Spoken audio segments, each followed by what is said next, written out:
Богатството на чокејапуите. Во близина на едно селце, чие име не е важно, живееше пред многу години некој човек кој немаше никого на светот, освен еден убав пес. Не се знаеше од каде дојде. Живееше недалеку од селото, во старата напуштена колиба на некој пустник. Одгледуваше љубичици во затворено сина боја во својата мала градина, зашто му беа омилено цвеќе. Инаку неговиот живот за сите беше голема тајна. Никој не знаеше како го поминува времето. Слегуваше секој месец во селото да си набави намирници и секогаш купената стока ја плаќаше со блескави камчиња од чисто злато. Кога нешто ќе го прашаа за неговиот живот, тој само молчеше. Дури и не знаеја како се вика. Изгледаше добродушно, со топол поглед изгубен во далечините. Лицето, со долго запуштена брада, имаше восочна боја. Според начинот на кој плаќаше во селото, предпоставуваа дека некогаш бил сиромашен рудар кој открил златни наоѓалишта. Но тајната за тие рудници за нив беше неодгатлива како и неговиот живот. Многу алчни селани скришом го следеа за да ја откријат неговата тајна, но набрзо мораа да се повлечат, зашто овој човек, како да имаше соколово око, и штом ќе забележеше дека некој му се прикрадува околу неговото имање, му го пушташе песот за да му одржи добра лекција на натрапникот. Ако и тоа не беше доволно, самиот тој нишанејки право во главата, ќе го убиеше крадецот со сигурен погодок. На тој начин селаните беа строго опоменети, па престанаа да го вознемируваат таинствениот човек, кого што поради неговите чудно однесувања го мислеа за луд. Тој човек веќе престана да доаѓа во селските дуќани, на голема жалост од трговците кои не можеа повеќе да добиваат за својата стока толку посакувани златни камчиња. Помина така долго време, кога еден ден дотрча неговиот пес со вреќа на грбот. Влезе без травка и аптекарот и му подаде едно ливче што го носеше во забит. Тоа беше список кој осаменикот го испратил да побара лекови. Кога умното животно беше послужено, ја отвори уште повеќе устата и го крена јазикот за да му покаже на аптекарот дека носи грудче злато. Со неа ги плати добиените лекови. Веста за болеста на мистериозниот човек се рашири низ селото. Речиси сите селани, собирајќи се пред општината, решија заедно да го посетат. Беше јасно дека таа посета немаше за цел да му се помогне, туку да се дознаат каде го наоѓа златото. Утредонта отидоа селаните кон старата колуба на пустиникот. Никој не сакаше да остане и да ја пропушти можноста за да извлече некаква полза од имотот на болниот. Според борбениот изглед на луѓето и разното оружје што го понесоа, повеќе личеше како да одат во бој, отколку да прават некое добро дело. Кога дојдоа на половина пат, ја здогледаа колибата и се приближуваа многу внимателно, зашто се плашаа дека секој момент би можел да излезе осаменикот со пуштка в раце или со неговиот страшен пес. Но ништо од сето тоа не се случи. Кога се доближија до вратата, таму немаше никој. Заборавивме да кажеме дека меѓу селаните беа Лукитас и Изабелита, две сирачиња кои живееја во селото.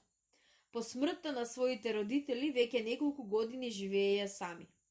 Работејќи во рудникот за да го прехрани своето семејство, нивниот татко си навлече некаква неизлечива болест. Уште додека работеше таму, исто така се разбеле и нивната мајка, добра жена која многу ги сакаше. Не помина долго време, па ја положија во гробот. Кутрите деца ја негуваа колку што знаеја умееја, но не можеа да ја спречат смртта.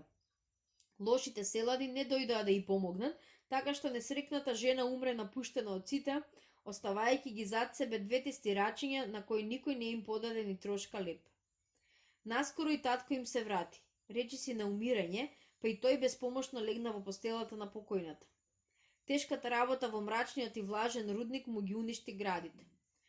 Долго двете деца постојано го негуваа. Бидејќи беа сиромашни, а никој за ништо не сакаше да им помогне, мораа со длабока болка да гледаат како умира несрекниот татко, кому веќе му немаше спас. Кога таткото умре, двете деца останаа сами без никога и без ништо, освен со она што го заработуваа со својата работа. Лукитас ги учише селските деца да читаат, а Изабелита го продаваше она што сама го ткаеше и шиеше, и на што ја научи незината мајка додека беше жива. Но да се вратиме на нашата приказна. Кога селаните видоа дека таинствениот човек лежи болен, се вдадоа на пребарување низ колибата, надевајќи се дека ќе ја најдат скривницата со злато, по која се полакоми. Преврто преместија се што најдоа, оставајќи го така растурено. Нивната алчност отиде толку далеку што рацете го завлекуваа под перницата на болниот, но се уште залудно.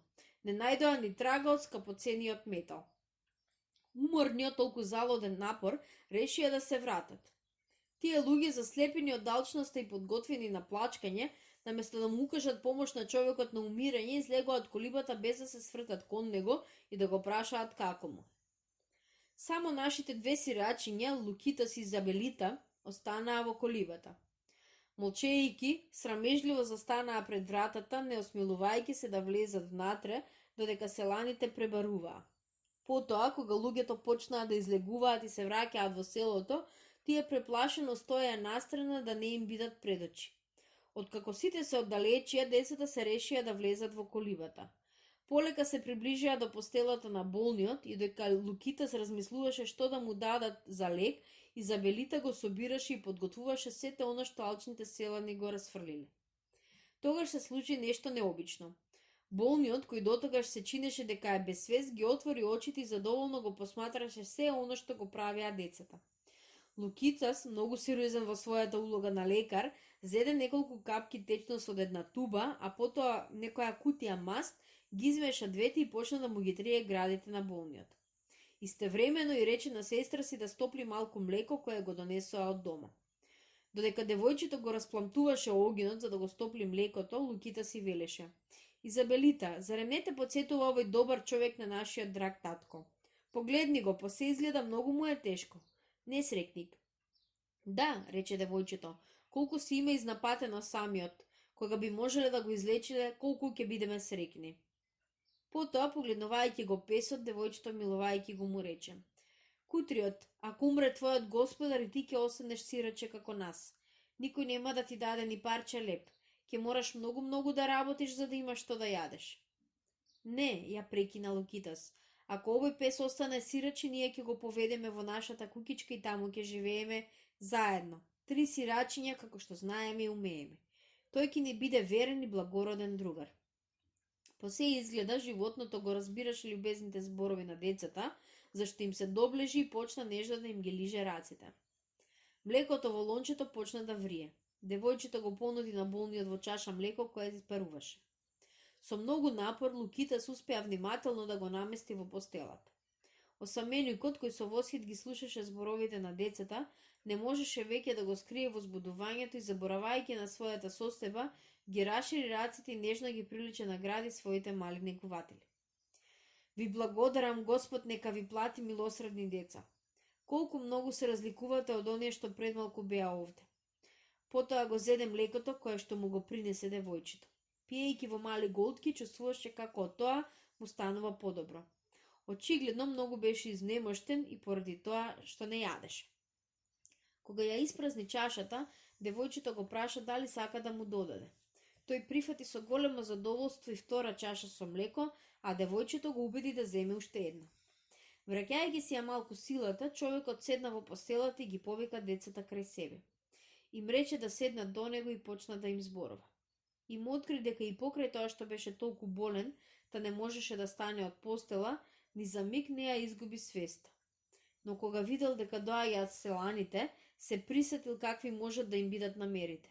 Затоа се направил како да е без свест, за да види докаде ќе оди нивната подлост. Истовремено им наредил на својот верен пес да остане мирен независно од тоа како ќе се однесуваат селаните. Според тоа, продолжи понатаму, навистина се уверив дека овие луѓе се потполно неспособни да направат и најмало добро дело.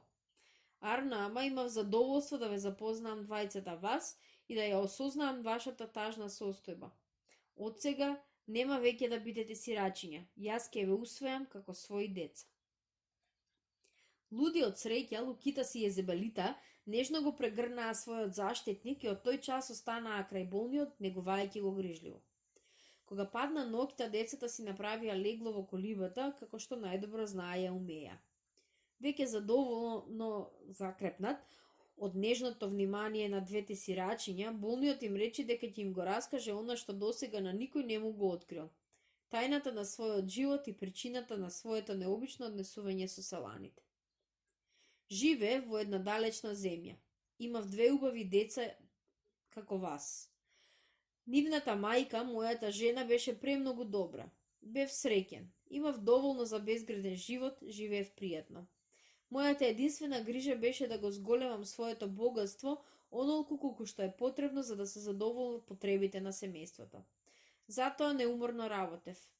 Не помина многу време, а во банката, каде што имав многу одговорна работа, беше направена голема кражба во која главата ја изгуби благајникот.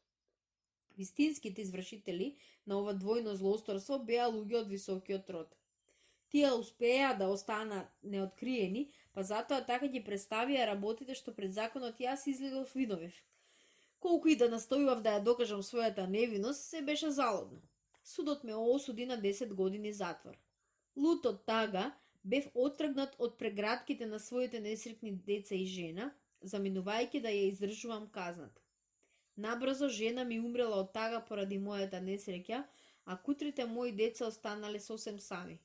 Никој над нив не се сожалил, и моите сирачиња, оставени без никаква помош, умрели исто така во беда. Јас за тоа ништо не знаев.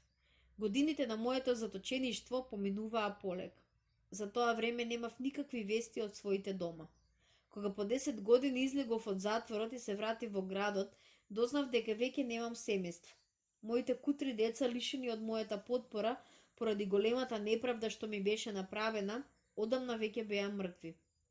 Можете да замислите, мислев дека ќе умрам од очај.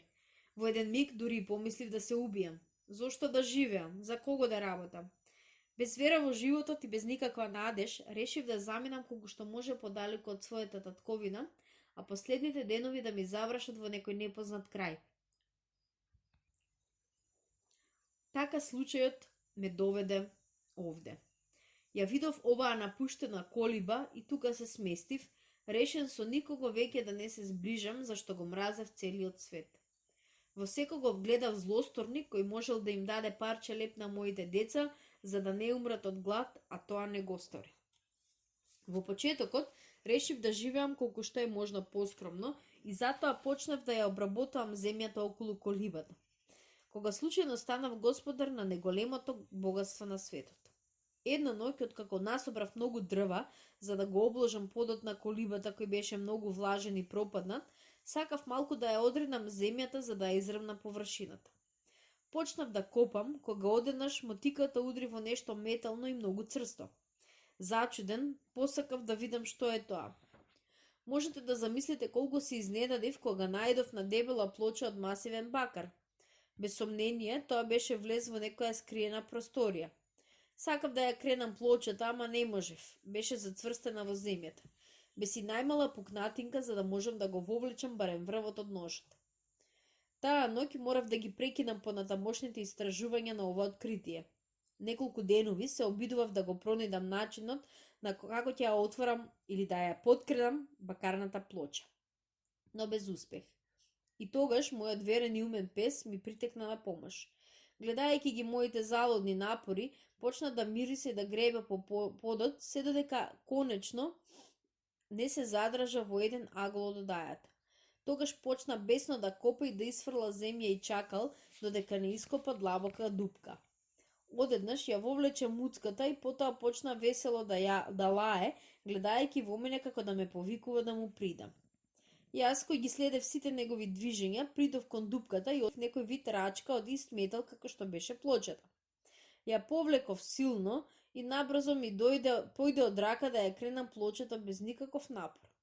Се спушти во мрачната одеја што се наоѓаше долу и палејќи свеќа, се остана восхитен од необичната гледка. Долу се наоѓаше огромна просторија од камен, градена на сличен начин како некогашниот славен град Тиахуанако.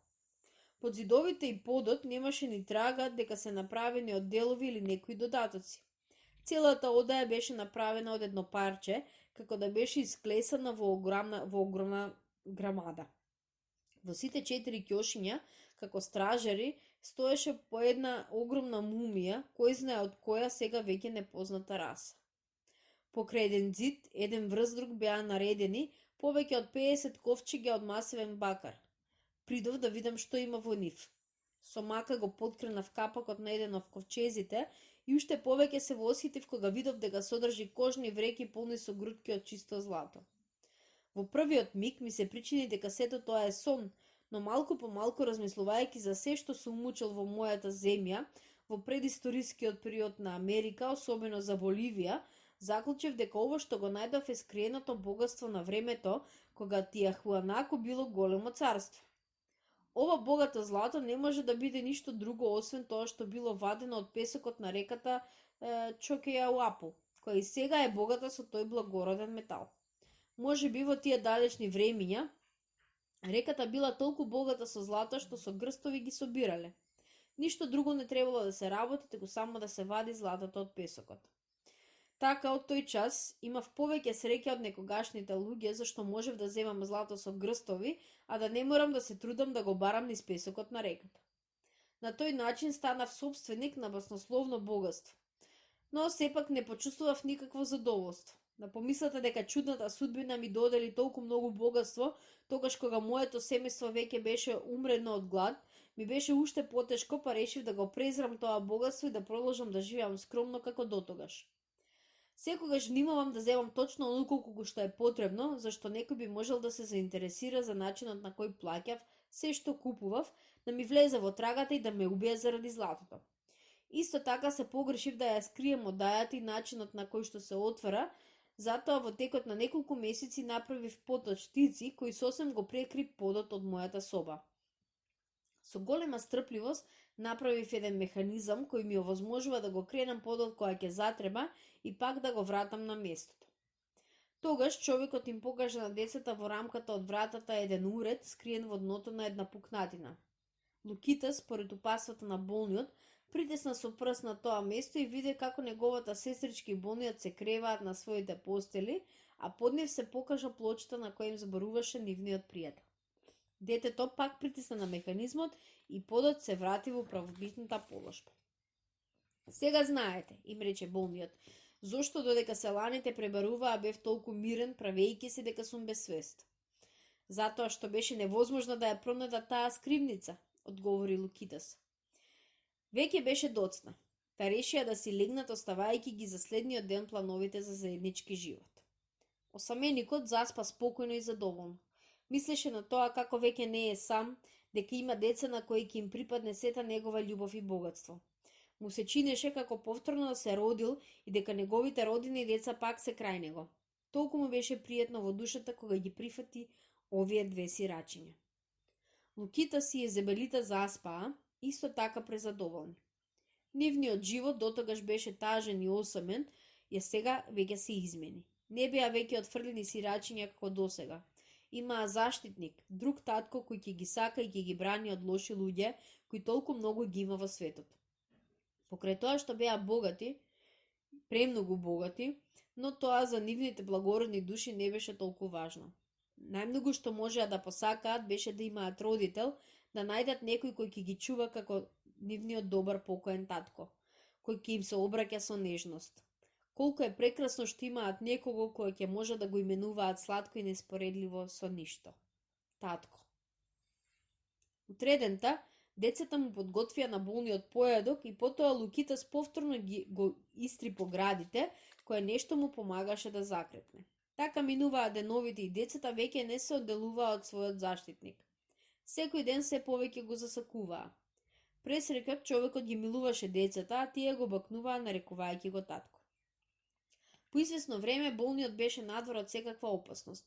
По се изгледа дека љубовта на овие две благородни деца му го поврати здравјето повеќе од кукулековите и храната.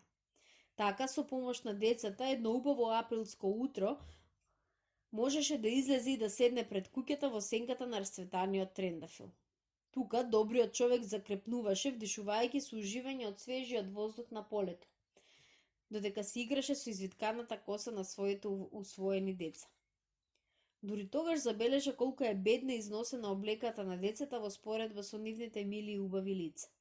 Затоа им рече дека така повеќе не може и веднаш да појдат во село да си купат пристојна облека.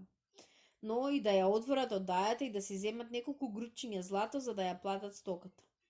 Многу задоволни децата го вклучија механизмот, влегоа во одајата со богатството и со сопствените очи се уверија во она што им го раскажуваше осаменикот. Дофатија една од вреките што им дојде при рака и од неа извадија неколку златни зрнца. Откако неколку минути уживаа гледајќи во таа необична убавина, излегоа надвор, го затворија влезот и го спуштија подот. Децата тргнаа и набрзо стигнаа во селото. Нивното присуство предизвика живи разговори меѓу селаните кои забележаа дека долго време ги немаше во селото и тоа токму од оној ден кога беа во колибата. Никога не можеа да се изначудат кога видоа дека децата купуваат облека, плаќајќи со блескави зрнца, како што пред тоа имаше обичај да плаќа осаменикот од колибата. Веста дека двете сирачиња, порано толку бедни и напуштени, купиле убава облека, брзо се расшири низ селото, низ разни произволни претпоставки. Некои тврдеа дека на Лукитас и Изабелита им тргнала од рака токму она што тие не го постигнаа при посетата на колибата, други зборуваа дека тој човек ги засакал и им подарил дел од своето богатство. А се најде и еден полош од другите кој се заколнал дека децата го убиле осаменикот за да го дофатат неговото тајно богатство. Толку во селото се зборуваше за тие две деца, имаше толку разни лажни претпоставки, така што началникот мислеше дека е потребно да се уапсат. Заповедта беше веднаш извршена на големо задоволство на овие немилосредни и свирепи луѓе. Веднаш побараа од началникот да ги натера децата да признаат на кој начин дошло во нивните раце такво богатство. Началникот и самиот беше исто така алчен, па дури и повеќе од другите. Затоа не му беше тешко сурово да постапува со овие две кутри деца и строго да ги испитува. Лукитас и Изабелита, кои веќе ја насетија скриената намера на ова испитување, решија да не речат ни збор за она што знаат, за да не го истадат својот заштитник. Тие беа толку цврсти, така што началникот и селаните ништо не можеа да дознаат. Разлутен од сето тоа, началникот ги затвори во мрачна и влажна келија. После 24 часови ги изведоа и свирепо ги искамшикуваа, но само прегорните деца умеа да молчат и покрај страдањето. Селаните им дадоа рок од нови 24 часа, заканувајќи се дека ќе ги обесат ако не признаат, и повторно ги вратија во келијата. Кутрите деца раскрвавени трепереа од страв. Во моментите на ужас поаѓаа во искушение се да кажат, но веднаш ке се сетеа какви неволи би можели да му нанесат на својот заштитник и тогаш продолжуваат цврсто да се држат на намерата. Храбро да молчат, ако не поради нешто друго, тогаш од благодарност за љубовта на добриот човек. Убедени дека тоа ќе биде последната ноќ од нивниот живот, се прегрнаа липајки.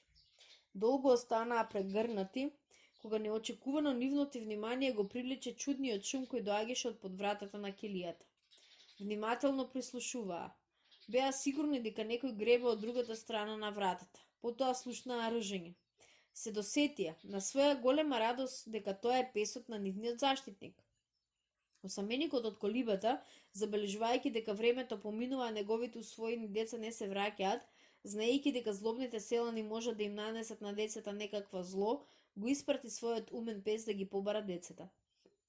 Верното умно животно, како стрела се спушти по патот и кога стигна во населбата почна да душка наоколу за да најде на трагата од своите мали пријатели. Така песок стигна до вратата на затворот. Штом ги насети, почна задоволно да ржи. Го зачу гласот на Лукитас и кој нежно го довикуваше песот, потикнат од гласовите на своите пријатели, почна силно да рие под вратата, додека не му успеа да ја вовлече муцката. Лукитас, кој беше многу остроумен, веднаш донесе потребна одлука.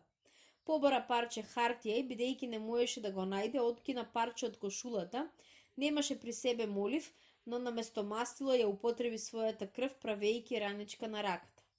Така му успеа да напише на крпчето во каква страшна положба се наоѓаат и се прости за секогаш од својот заштитник. Откако тоа го заврши, успеа на песот да му ја стави крпата во завите, наредувајќи му да се врати во колибата и да ја предаде на својот господар. Разбра животното што треба да направи и јурна во правецот на живеалиштето на осаменикот. Кога тој ја прочита пораката, полн со гнев и загрижен за своите мали штитеници, кои веќе ги мислеше за своји деца, извика: Никогаш, по никоја цена нема да допуштам таква неправда. Сега тие се мои деца и ќе знам да ги бранам со сета своја упорност. Малите затвореници го поминаа целиот тој ден во голема неизвестност. Секој момент очекуваа да го догледаат добриот заштитник кој дојде да ги спаси. Но денот поминуваше и никој не доаѓаше. Настапи и ноќта, а со тоа кутрите деца изгубија секаква надеж.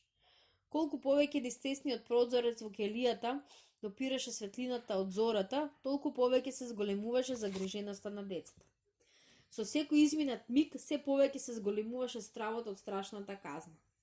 Бидејќи изгубија секаква надеж, се прегрнаа плачејќи како за секојаш да се простуваа еден од друг. Одеднеш, на вратата го слушнаа истиот шум како и пред тоа. Тоа беше верниот пес кој внатре ја протна муцката со хартија меѓу завите.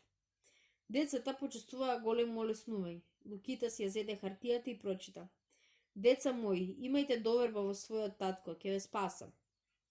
Луди од среќа, повеќе не мислеа на страшниот крај кој им се закануваше. Почнаа да скокаат и да се смеат од радост. Најдраго им беше и ги исполнуваше со најголемо задоволство тоа што тој ги нарече деца мои. Толку време беа без него, така што знае да ја почитуваат благодарната љубов од оној што ќе им се понуди да им биде татко.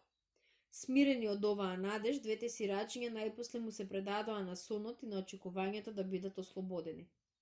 За тоа време осаменикот, откако смисли план, се појави во селото. Најпрво што направи, беше тоа да ги побара началникот и да побара да ги ослободи децата. Но тој, гледајќи колку осаменикот држи до децата, науми да ја исползува можноста и да ја задоволи својата алчност.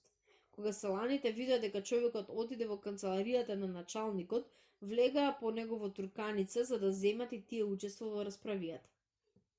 Така, човекот се најде пред еден вид собрание на кое преседаваше началникот. Мораше пред сите да ја изнесе својата молба за ослободување на децата. Прво што началникот побара беше голем откуп. Осаменикот без колебање извади од пазувата грз златни зрнца. Колку сакаш, праша, забележувајќи дека сите ги ококорија очите од далчност. 100 зрна, веднаш побара началникот. Прифаќам, рече човекот подветен да ги изброи. Не, го прекина друг, треба да плати 200. Така нека биде, се сложи човекот. Малку е, се вмеша трет, треба да не исплати 300. И тоа го прифаќам, одговори човекот, извлекувајќи повторно полна рака злато. И ми изброи колку што бараа, кога остатокот сакаше да го врати во кесето, селаните побараа и него да им го даде за откуп. Човекот со презир го фрли кесето на маса како да им се подбива на алчноста на тие бедници. Набрзо беа ослободни двете деца. Срекни му притрчаа на својот заштитник, нежно да му се заблагодарат за се што направи за нив. Потоа прегрнти тргнаа по патот што водеше кон коливата. Арнама, откако видеа на колку лесен начин добија богата откупнина, на селаните им беше криво што побараа само толку, па се наоружаа до заби и тргнаа кон колибата да побараат уште злато, па ако треба и со зила.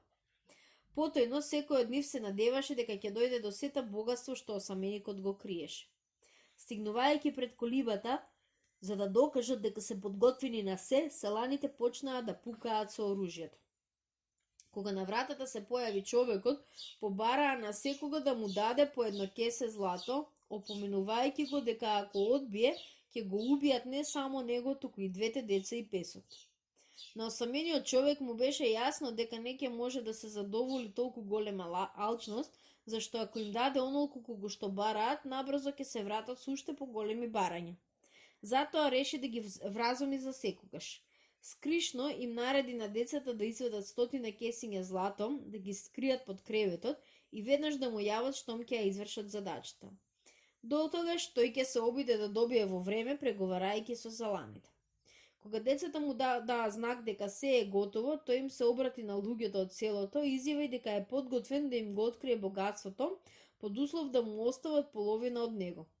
Беше сигурен дека тоа нема да го прифатат, но така постапи само за да го прикрие својот страшен план. Потоа им ја отвори вратата на селаните. Веќе пред тоа беше крената бакарната плоча која го покриваше влезот од подземната просторија. Сите селани се втурнаа внатре, гледајќи го влезот во одаата се страчаа. Кога видеа толку огромно богатство се избезумија од среќа.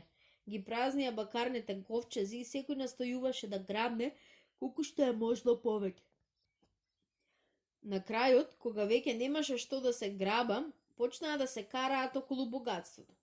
Толку беа заслепени така што не гледаа кој на кого му е татко, ни брат, ни син. Како гладни волци им ги грабнаа полните кеси на оние што беа послаби. Никој не заслужува милост, сите ќе умрат, помислил саменикот гледајќи што се случува. Тогаш ја повлече рачката и тешката бакарна плоча падна за секогаш на влезот на подземната просторија. Веднаш потоа над неа ги разорна зидовите на колибата, затрупувајќи ги сите што се најдоа долу. Но тие заслепени од алчност дури не забележаа што се случи со нив. Бидејќи беа наоружани, набрзо почнаа меѓусебна крвав бој. Посилните ги убиваа послабите и од нив го земаа оплячканото богатство. Горе, осаменикот и децата ги ја замислуваа страшната слика што се одвиваше во подземјата просторија. Тогаш тој им рече на децата: "Ова е мојата одмазда на сите злосторници и грабливци. Златото што посакаат да го имаат ги уби. Еве видовме како се спушти подот на колибата. Подоцна нема да има никаква трага што ќе го означи присуството на толку луѓе под неа. Не се слуша, ама речиси ни шум што би ја открил оваа сурва борба. Сега, деца мои, продолжил саменикот, ајде за секогаш одовде. Со тоа што го зедовте во 100 кеси, ќе бидеме и премногу богати. Но заколнете се дека секогаш ќе ја чувате тајната на ова богатство. Никогаш никој, ниту вие, ниту кој било, не треба да се враќа ваму за да го земе богатството, кое можеби ќе биде причина на уште поголеми несреќи, зашто има толку многу луѓе на светот кои се подготвени на се, само за да дојдат до него. Затоа е подобро луѓето никогаш да не дознаат за него." По неколку часови осаменикот и неговите две усвоени деца заминаа оттаму во придружба на својот верен пес. Отидоа во Европа и таму во миру живеа во своето богатство, студирајќи, посетувајќи музеи, споменици, библиотеки и правејќи по некое добро дело во полза на сирачињата и напуштените. Среќно живееа се до длабока старост. Никогаш и не помислеа да се вратат по златото. Со нивната смрт умре и тајната за таинствената подземна одеја и никој никогаш ништо не досна за тоа баснословно богатство.